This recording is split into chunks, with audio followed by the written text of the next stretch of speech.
KaraokeBooks. Ulysses. James Joyce. Audiobook. Chapter 1. Stately, plump Buck Mulligan came from the stairhead, bearing a bowl of lather on which a mirror and a razor lay crossed. A yellow dressing gown, ungirdled, was sustained gently behind him on the mild morning air. He held the bowl aloft and intoned, "Introibo ad alter Dei." Halted, he peered down the dark winding stairs and called out coarsely, "Come up, Kinch. Come up, you fearful Jesuit." Solemnly he came forward and mounted the round gunrest. He faced about and blessed gravely thrice the tower, the surrounding land and the awaking mountains. Then, catching sight of Stephen Dedalus, he bent towards him and made rapid crosses in the air, gurgling in his throat and shaking his head. Stephen Dedalus, displeased and sleepy, leaned his arms on the top of the staircase and looked coldly at the shaking gurgling face that blessed him, equine in its length, and at the light untonsured hair, grained and hued like pale oak. Buck Mulligan peeped an instant under the mirror and then covered the bowl smartly.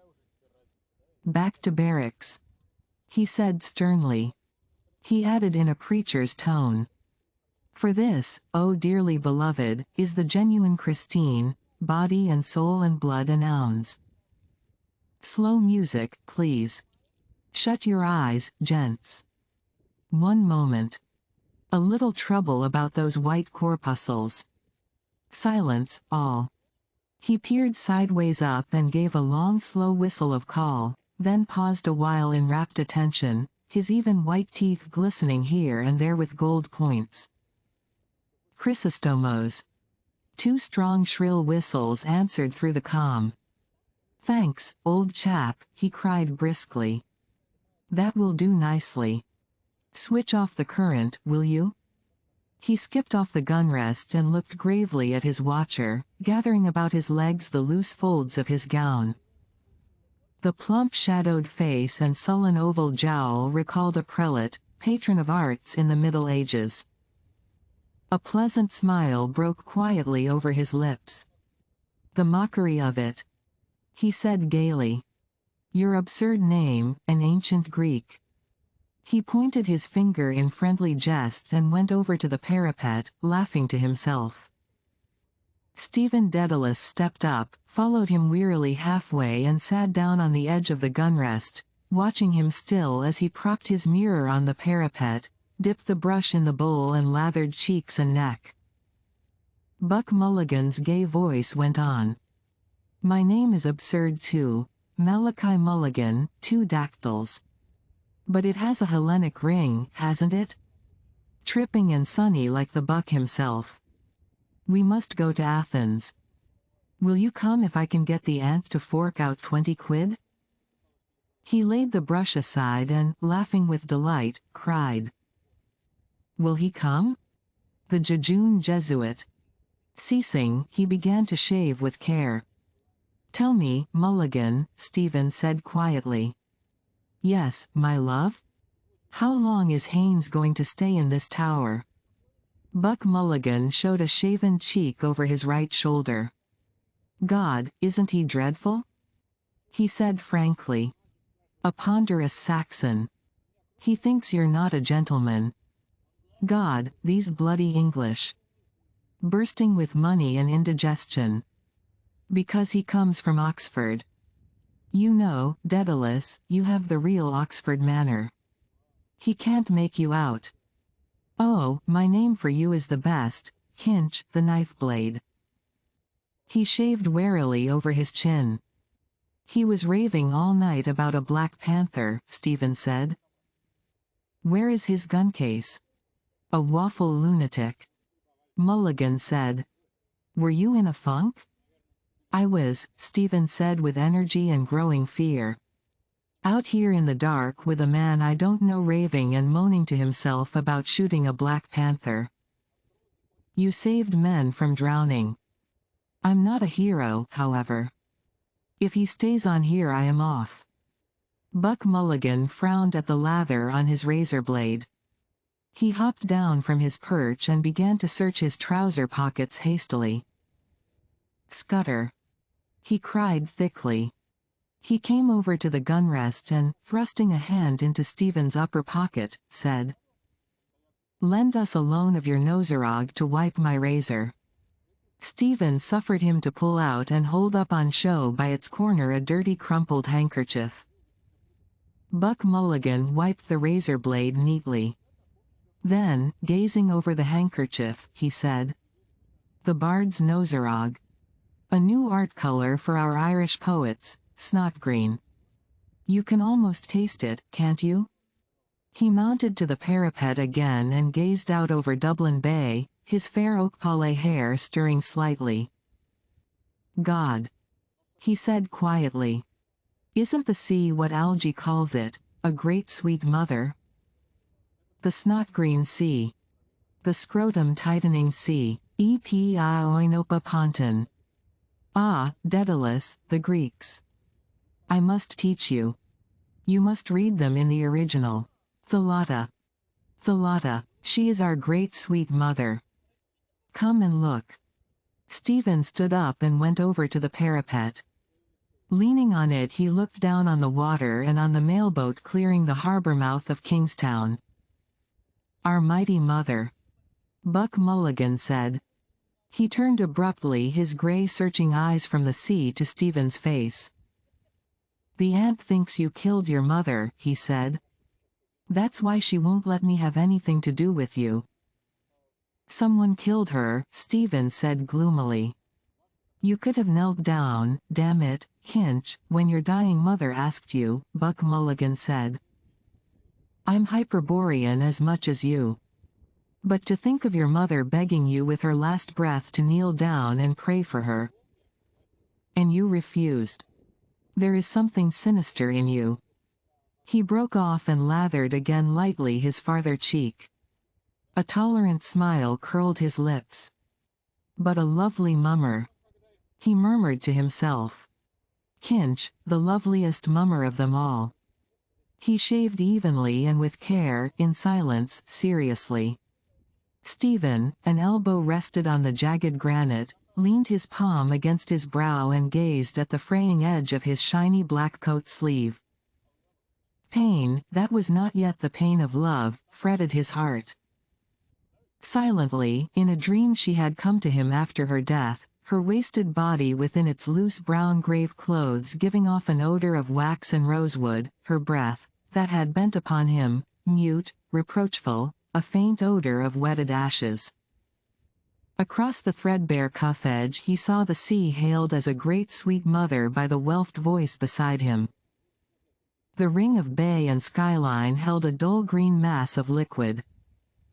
A bowl of white china had stood beside her deathbed holding the green sluggish bile which she had torn up from her rotting liver by fits of loud groaning vomiting. Buck Mulligan wiped again his razor blade. "Ah, poor dog's body," he said in a kind voice. "I must give you a shirt and a few nose rags.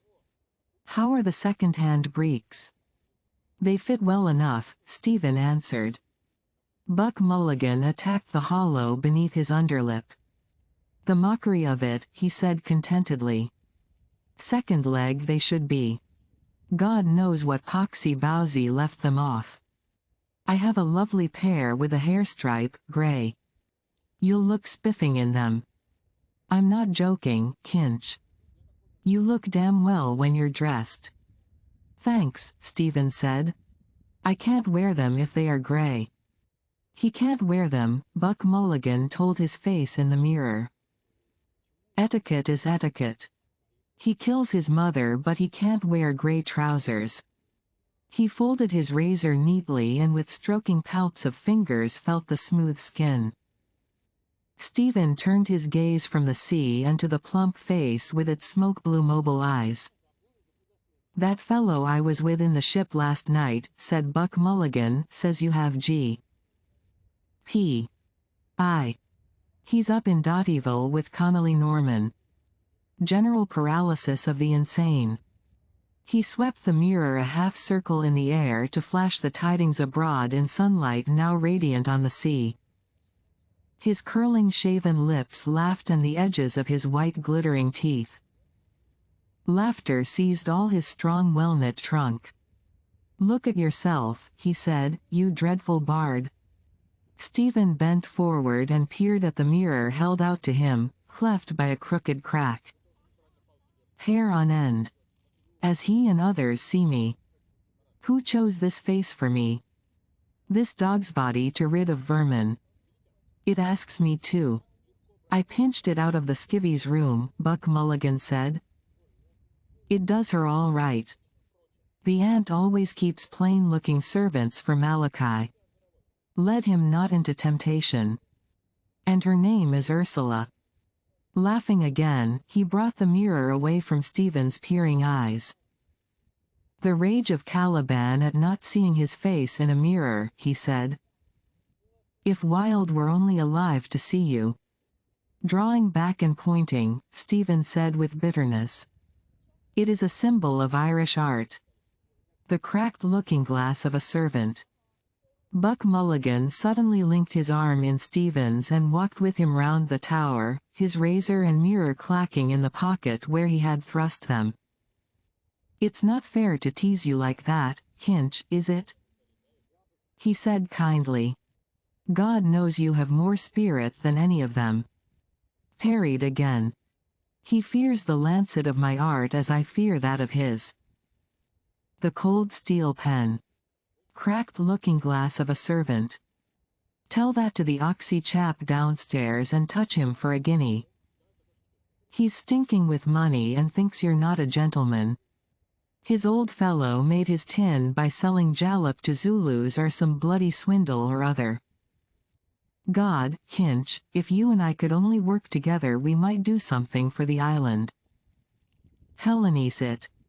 Cranley's arm. His arm. And to think of your having to beg from these swine.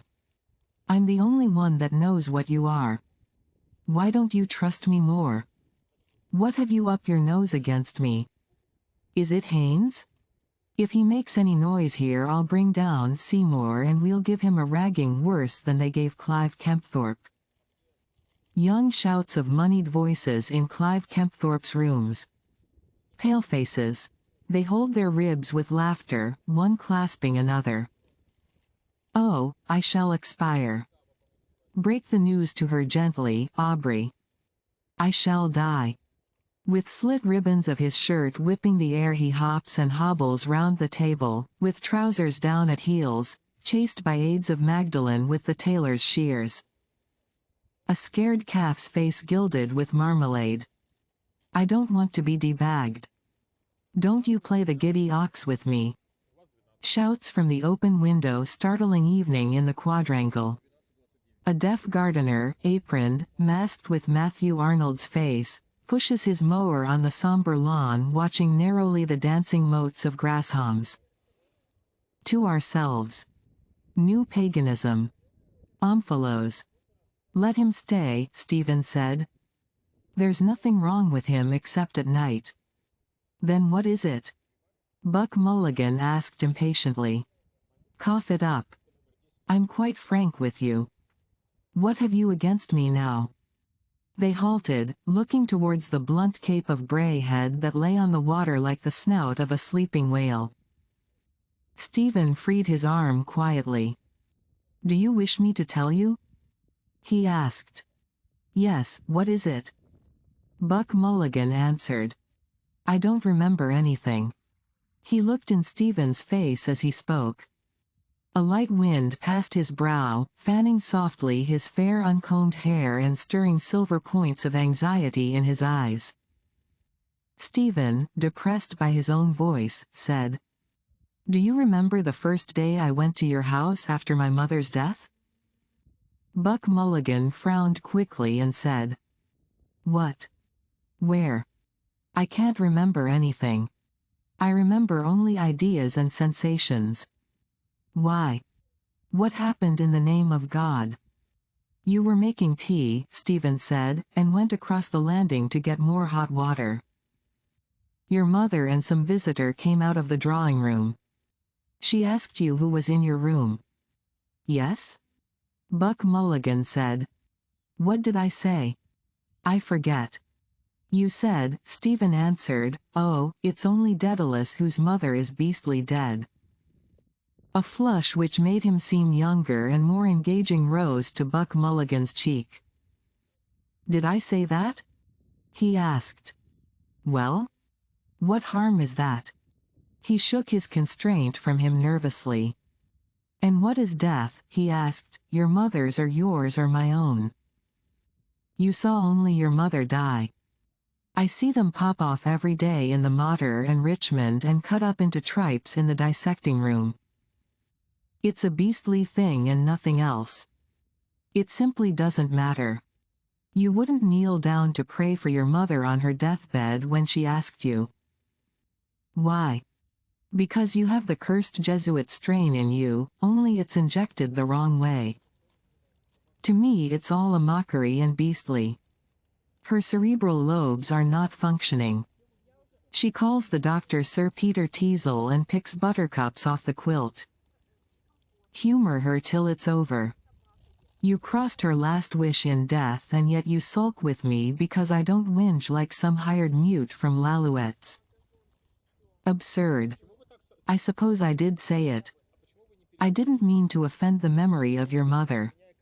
He had spoken himself into boldness. Stephen, shielding the gaping wounds which the words had left in his heart, said very coldly. I am not thinking of the offense to my mother. Of what then? Buck Mulligan asked. Of the offense to me, Stephen answered. Buck Mulligan swung round on his heel. Oh, an impossible person! He exclaimed. He walked off quickly round the parapet. Stephen stood at his post, gazing over the calm sea towards the headland. Sea and headland now grew dim. Pulses were beating in his eyes, veiling their sight, and he felt the fever of his cheeks. A voice within the tower called loudly. Are you up there, Mulligan? I'm coming, Buck Mulligan answered. He turned towards Stephen and said, Look at the sea. What does it care about offenses? Chuck Loyola, Kinch, and come on down. The Sassenach wants his morning rashers. His head halted again for a moment at the top of the staircase, level with the roof. Don't mope over it all day, he said. I'm inconsequent. Give up the moody brooding. His head vanished but the drone of his descending voice boomed out of the stairhead. And no more turn aside and brood upon love's bitter mystery. For Fergus rules the brazen cars. Wood shadows floated silently by through the morning peace from the stairhead seaward where he gazed.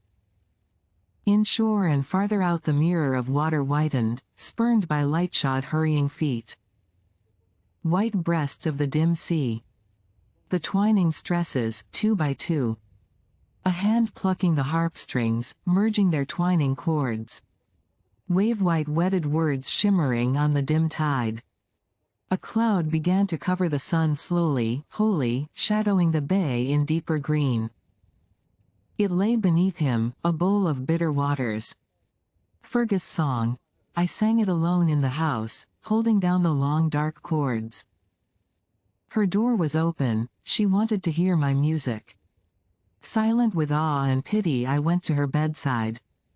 She was crying in her wretched bed. For those words, Stephen, love's bitter mystery. Where now? Her secrets.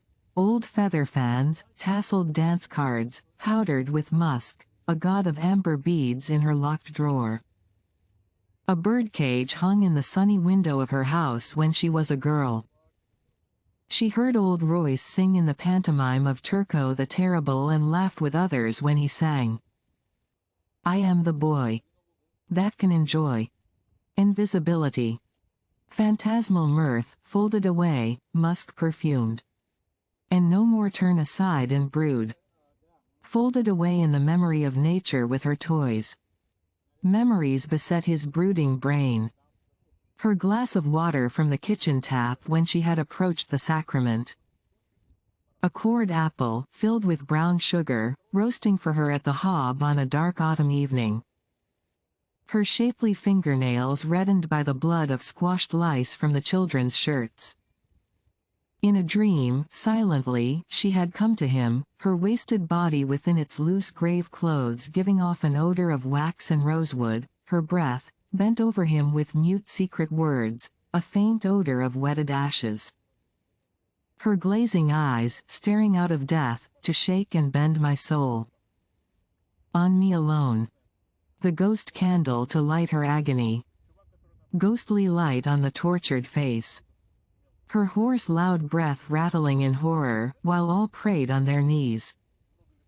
Her eyes on me to strike me down. Liliata rutlantium te confessorum terma circumdet, ubi lancium te virginum chorus excipiat. Ghoul. Chewer of corpses. No, mother. Let me be and let me live. Kinch ahoy. Buck Mulligan's voice sang from within the tower. It came nearer up the staircase, calling again. Stephen, still trembling at his soul's cry, heard warm running sunlight and in the air behind him friendly words. Daedalus, come down, like a good mosey. Breakfast is ready. Haynes is apologizing for waking us last night. It's all right. I'm coming, Stephen said, turning. Do, for Jesus' sake, Buck Mulligan said. For my sake and for all our sakes. His head disappeared and reappeared. I told him your symbol of Irish art. He says it's very clever. Touch him for a quid, will you? A guinea, I mean. I get paid this morning, Stephen said. The school kip? Buck Mulligan said. How much? 4 quid? Lend us one. If you want it, Stephen said. 4 shining sovereigns, Buck Mulligan cried with delight. We'll have a glorious drunk to astonish the druidy druids. 4 omnipotent sovereigns. He flung up his hands and tramped down the stone stairs, singing out of tune with a Cockney accent. Oh, won't we have a merry time? Drinking whiskey, beer and wine. On Coronation Day. Oh, won't we have a merry time? On Coronation Day. Warm sunshine merrying over the sea. The nickel shaving bowl shone, forgotten, on the parapet. Why should I bring it down? Or leave it there all day, forgotten friendship? He went over to it, held it in his hands a while, feeling its coolness, smelling the clammy slaver of the lather in which the brush was stuck. So I carried the boat of incense then at Clongowes. I am another now and yet the same. A servant too. A server of a servant. In the gloomy domed living room of the tower Buck Mulligan's gowned form moved briskly to and fro about the hearth, hiding and revealing its yellow glow. 2 shafts of soft daylight fell across the flagged floor from the high barbacans, and at the meeting of their rays a cloud of coal smoke and fumes of fried grease floated, turning. We'll be choked, Buck Mulligan said. Haynes, open that door, will you? Stephen laid the shaving bowl on the locker. A tall figure rose from the hammock where it had been sitting, went to the doorway and pulled open the inner doors. Have you the key? A voice asked. Daedalus has it, Buck Mulligan said. Janie Mac, I'm choked. He howled, without looking up from the fire. Kinch. It's in the lock, Stephen said, coming forward. The key scraped round harshly twice and, when the heavy door had been set ajar, welcome light and bright air entered. Haynes stood at the doorway, looking out. Stephen hailed his appended valise to the table and sat down to wait. Buck Mulligan tossed the fry onto the dish beside him. Then he carried the dish and a large teapot over to the table, set them down heavily and sighed with relief. I'm melting, he said, as the candle remarked when. But, hush. Not a word more on that subject. Kinch, wake up. Bread, butter, honey. Haynes, come in. The grub is ready. Bless us, O Lord, and these thy gifts. Where's the sugar? Oh, Jay, there's no milk. Stephen fetched the loaf and the pot of honey and the butter cooler from the locker. Buck Mulligan sat down in a sudden pet. What sort of a kip is this? He said. I told her to come after 8. We can drink it black, Stephen said thirstily. There's a lemon in the locker.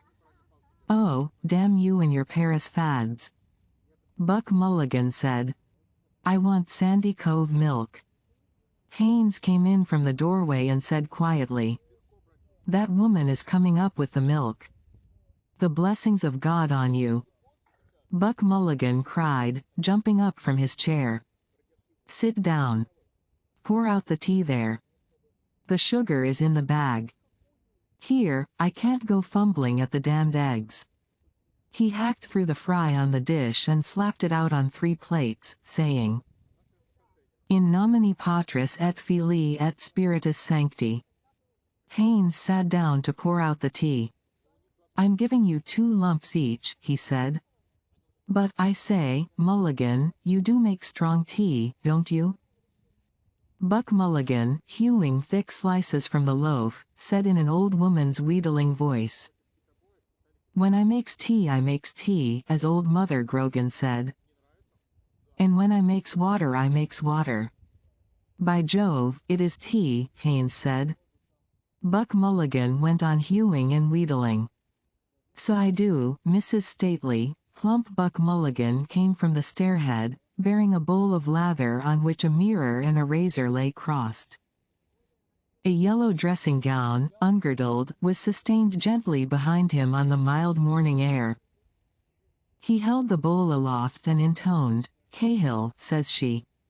Begob, ma'am, says Mrs. Stately. Plump Buck Mulligan came from the stairhead, bearing a bowl of lather on which a mirror and a razor lay crossed. A yellow dressing gown, ungirdled, was sustained gently behind him on the mild morning air.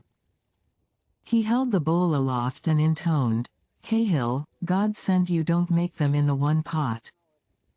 He lunged towards his messmates in turn a thick slice of bread, impaled on his knife. That's folk, he said very earnestly, for your book, Haynes. 5 lines of text and 10 pages of notes about the folk and the fish gods of Dundrum. Printed by the Weird Sisters in the year of the big wind. He turned to Stephen and asked in a fine puzzled voice, lifting his brows. Can you recall, brother, is Mother Grogan's tea and water pot spoken of in the Mabinogion or is it in the Upanishads? I doubt it, said Stephen gravely. Do you now? Buck Mulligan said in the same tone. Your reasons, pray? I fancy, Stephen said as he ate, it did not exist in or out of the Mabinogion. Mother Grogan was, one imagines, a kinswoman of Mary Ann. Buck Mulligan's face smiled with delight. Charming. He said in a finical sweet voice, showing his white teeth and blinking his eyes pleasantly. Do you think she was? Quite charming. Then, suddenly overclouding all his features, he growled in a hoarse and rasping voice as he hewed again vigorously at the loaf. For old Mary Ann. She doesn't care a damn. But, hissing up her petticoats. He crammed his mouth with fry and munched and droned. The doorway was darkened by an entering form. The milk, sir. Come in, ma'am, Mulligan said. Kinch, get the jug. An old woman came forward and stood by Stephen's elbow. That's a lovely morning, sir, she said. Glory be to God. To whom? Mulligan said, glancing at her. Ah, to be sure. Stephen reached back and took the milk jug from the locker. The islanders, Mulligan said to Haynes casually, speak frequently of the collector of prepuces. How much, sir? asked the old woman. "A quart," Stephen said. He watched her pour into the measure and thence into the jug rich white milk, not hers. Old shrunken paps. She poured again a measureful and a tilly. Old and secret she had entered from a morning world, maybe a messenger. She praised the goodness of the milk, pouring it out. Crouching by a patient cow at daybreak in the lush field, a witch on her toadstool, her wrinkled fingers quick at the squirting dugs. They lowed about her whom they knew, dew-silky cattle. Silk of the kine and poor old woman, names given her in old times. A wandering crone, lowly form of an immortal serving her conqueror and her gay betrayer, their common cuckween, a messenger from the secret morning. To serve or to upbraid, whether he could not tell, but scorned to beg her favor. "It is indeed, ma'am," Buck Mulligan said, pouring milk into their cups. "Taste it, sir," she said. He drank at her bidding. "If we could live on good food like that," he said to her somewhat loudly, "we wouldn't have the country full of rotten teeth and rotten guts. Living in a bog swamp, eating cheap food and the streets paved with dust, horse dung and consumptive spits." "Are you a medical student, sir?" the old woman asked. "I am, ma'am," Buck Mulligan answered. "Look at that now," she said. Stephen listened in scornful silence. She bows her old head to a voice that speaks to her loudly, her bonesetter, her medicine-man. Me she slights. To the voice that will shrive and oil for the grave all there is of her but her woman's unclean loins, of man's flesh made not in God's likeness, the serpent's prey. And to the loud voice that now bids her be silent with wondering unsteady eyes. "Do you understand what he says?" Stephen asked her. "Is it French you are talking, sir?" The old woman said to Haynes. Haynes spoke to her again a longer speech, confidently. "Irish," Buck Mulligan said. "Is there Gaelic on you?" "I thought it was Irish," she said, "by the sound of it." "Are you from the West, sir?" "I am an Englishman," Haynes answered. "He's English," Buck Mulligan said, "and he thinks we ought to speak Irish in Ireland." "Sure we ought to," the old woman said, "and I'm ashamed I don't speak the language myself. I'm told it's a grand language by them that knows." "Grand is no name for it," said Buck Mulligan. "Wonderful entirely. Fill us out some more tea, Hinch. Would you like a cup, ma'am?" "No, thank you, sir," the old woman said, slipping the ring of the milk can on her forearm and about to go. Haynes said to her, "Have you your bill? We had better pay her, Mulligan, hadn't we?" Stephen filled again the 3 cups. "Bill, sir?" she said, halting. "Well, it's 7 mornings a pint at 2d is 7 twos is a shilling and 2d over and these 3 mornings a quart at 4d is 3 quarts is a shilling." "That's a shilling and 1 and 2 is 2 and 2, sir." Buck Mulligan sighed and, having filled his mouth with a crust thickly buttered on both sides, stretched forth his legs and began to search his trouser pockets. "Pay up and look pleasant," Haynes said to him, smiling. Stephen filled a 3rd cup, a spoonful of tea coloring faintly the thick rich milk. Buck Mulligan brought up a florin, twisted it round in his fingers and cried. "A miracle." He passed it along the table towards the old woman, saying, "Ask nothing more of me, sweet. All I can give you I give." Stephen laid the coin in her uneager hand. "We'll owe 2d, he said. "Time enough, sir," she said, taking the coin. "Time enough. Good morning, sir." She curtsied and went out, followed by Buck Mulligan's tender chant. "Heart of my heart, were it more. More would be laid at your feet."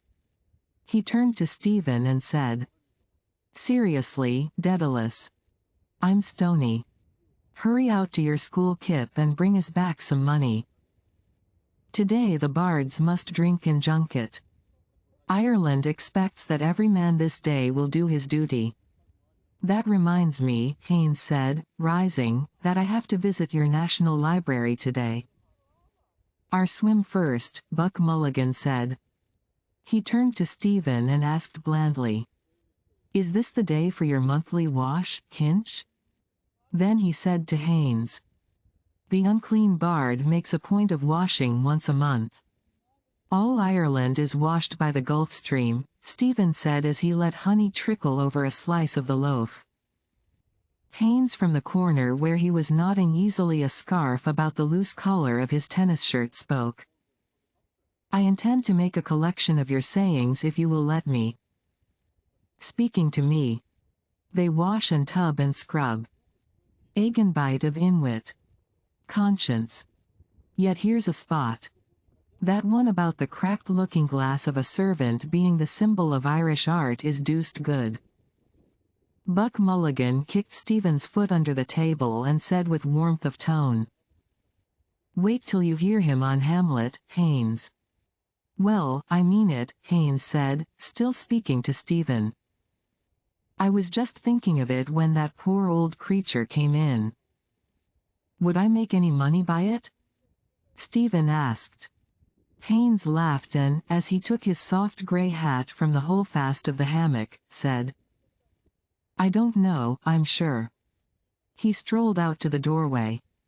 Buck Mulligan bent across to Stephen and said with coarse vigor, "You put your hoof in it now. What did you say that for?" "Well?" Stephen said. "The problem is to get money." "From whom? From the milkwoman or from him?" "It's a toss-up, I think." "I blow him out about you," Buck Mulligan said, "and then you come along with your lousy leer and your gloomy Jesuit jibes." "I see little hope," Stephen said, "from her or from him." Buck Mulligan sighed tragically and laid his hand on Stephen's arm. "From me, Kinch," he said. In a suddenly changed tone he added, "To tell you the God's truth, I think you're right.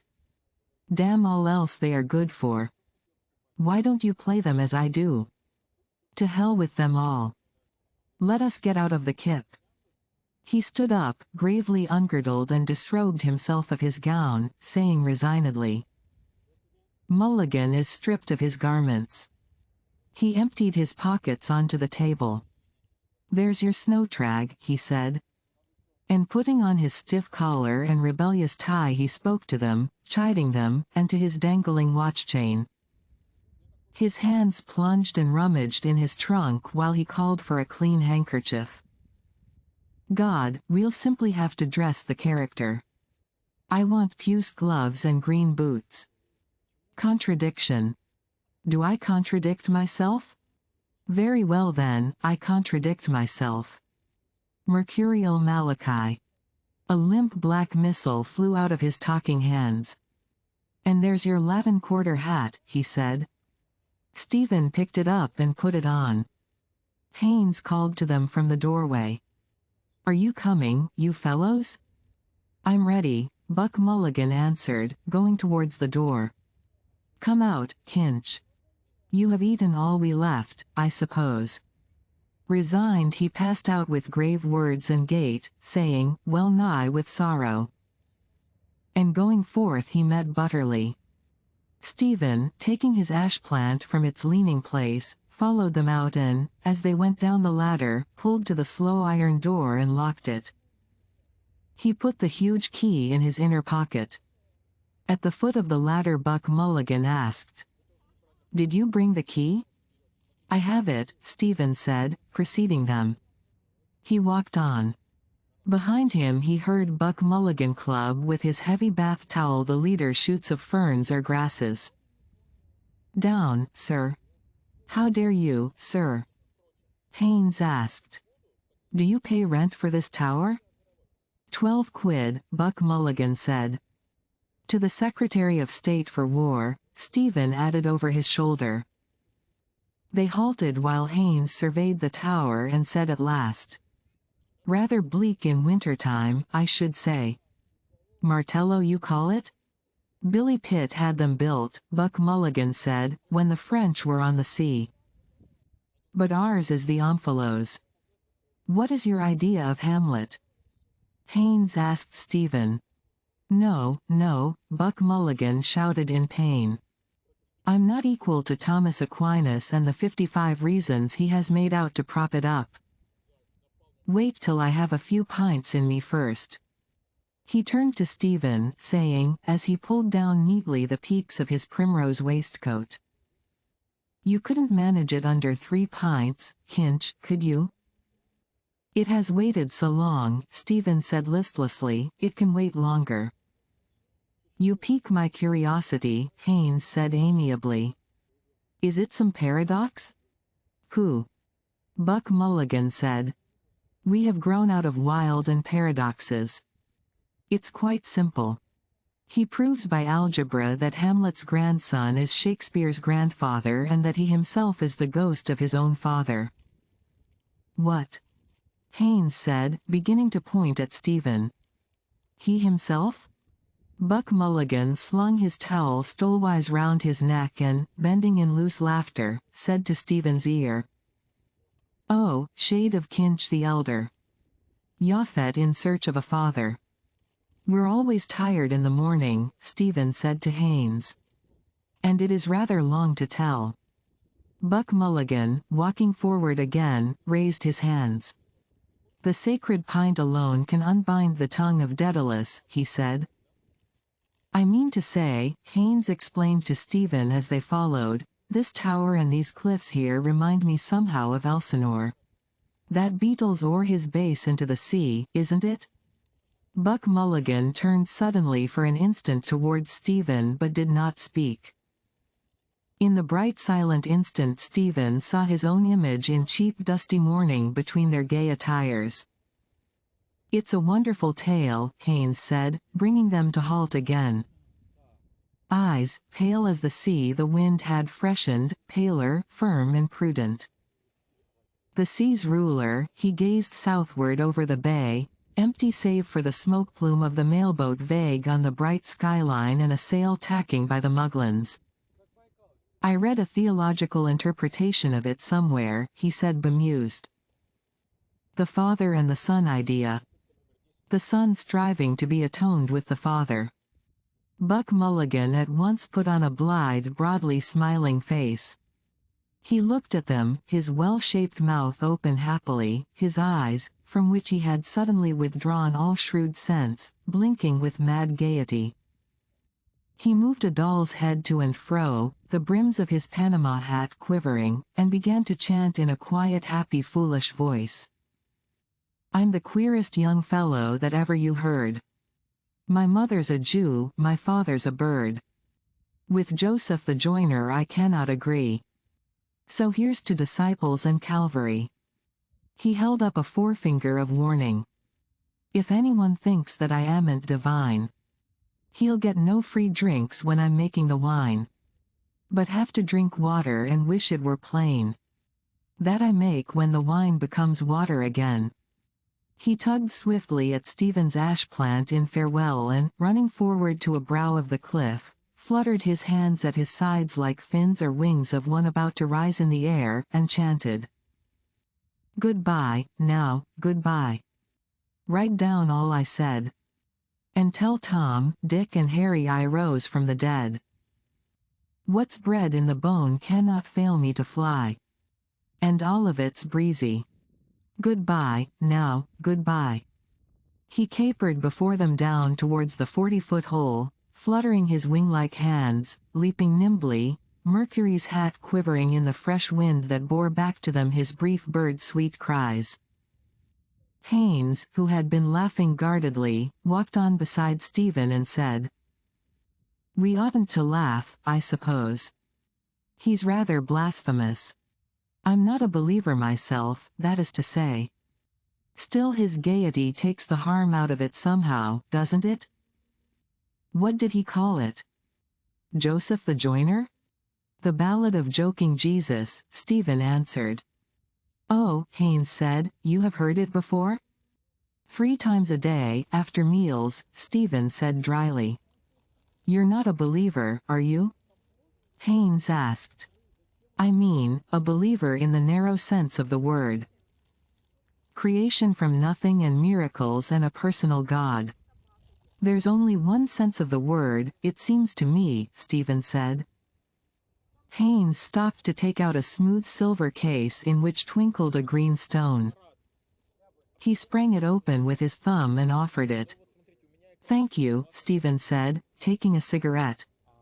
Haynes helped himself and snapped the case to. He put it back in his side pocket and took from his waistcoat pocket a nickel tinderbox, sprang it open too, and, having lit his cigarette, held the flaming spunk towards Stephen in the shell of his hands.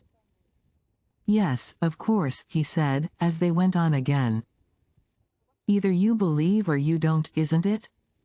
Personally, I couldn't stomach that idea of a personal God. You don't stand for that, I suppose? You behold in me, Stephen said with grim displeasure, a horrible example of free thought. He walked on, waiting to be spoken to, trailing his ash plant by his side. Its ferrule followed lightly on the path, squealing at his heels. My familiar, after me, calling, Stephen. A wavering line along the path. They will walk on it tonight, coming here in the dark. He wants that key. It is mine. I paid the rent. Now I eat his salt bread. Give him the key too. All. He will ask for it. That was in his eyes. After all, Haynes began. Stephen turned and saw that the cold gaze which had measured him was not all unkind. After all, I should think you are able to free yourself. You are your own master, it seems to me. I am a servant of 2 masters, Stephen said, an English and an Italian. Italian? Haynes said. A crazy queen, old and jealous. Kneel down before me. And a third, Stephen said, there is who wants me for odd jobs. Italian? Haynes said again. What do you mean? The Imperial British State, Stephen answered, his color rising, and the Holy Roman Catholic and Apostolic Church. Haynes detached from his underlip some fibers of tobacco before he spoke. I can quite understand that, he said calmly. An Irishman must think like that, I dare say. We feel in England that we have treated you rather unfairly. It seems history is to blame. The proud potent titles clanged over Stephen's memory the triumph of their brazen bells. Et nam sanctam Catholicam et Apostolicam Ecclesiam. The slow growth and change of rite and dogma like his own rare thoughts, a chemistry of stars. Symbol of the apostles in the Mass for Pope Marcellus, the voices blended, singing alone loud in affirmation, and behind their chant the vigilant angel of the church militant disarmed and menaced her heresiarchs. A horde of heresies fleeing with mitres awry, Photius and the brood of mockers of whom Mulligan was one, and Arius, warring his life long upon the consubstantiality of the Son with the Father, and Valentine, spurning Christ's terrene body, and the subtle African heresiarch Sabellius who held that the Father was himself his own Son. Words Mulligan had spoken a moment since in mockery to the stranger. Idle mockery. The void awaits surely all them that weave the wind, a menace, a disarming and a worsting from those embattled angels of the Church, Michael's host, who defend her ever in the hour of conflict with their lances and their shields. Here. Prolonged applause. Zoot. Nom de Dieu. Of course I'm a Britisher, Haynes's voice said, and I feel as one. I don't want to see my country fall into the hands of German Jews either. That's our national problem, I'm afraid, just now. 2 men stood at the verge of the cliff, watching, businessman, boatman. She's making for Bullock Harbor. The boatman nodded towards the north of the bay with some disdain. There's 5 fathoms out there, he said. It'll be swept up that way when the tide comes in about 1. It's 9 days today. The man that was drowned. A sail veering about the blank bay waiting for a swollen bundle to bob up, roll over to the sun a puffy face, salt white.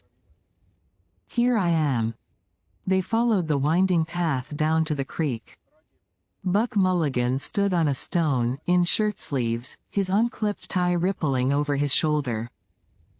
A young man clinging to a spur of rock near him, moved slowly frogwise his green legs in the deep jelly of the water. Is the brother with you, Malachi? Down in Westmeath.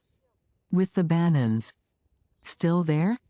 I got a card from Bannon.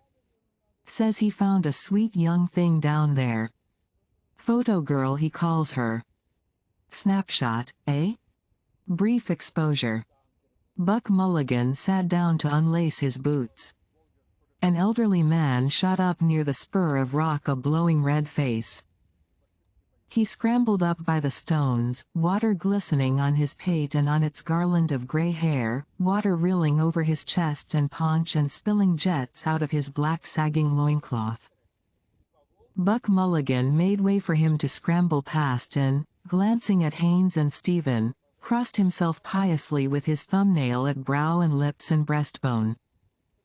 Seymour's back in town, the young man said, grasping again his spur of rock. Chucked medicine and going in for the army. Ah, go to God. Buck Mulligan said. Going over next week to Stu. You know that Red Carlisle girl, Lily? Yes. Spooning with him last night on the pier. The father is roto with money. Is she up the pole? Better ask Seymour that. Seymour a bleeding officer. Buck Mulligan said. He nodded to himself as he drew off his trousers and stood up, saying tritely. Red-headed women buck like goats. He broke off in alarm, feeling his side under his flapping shirt. My 12th rib is gone, he cried.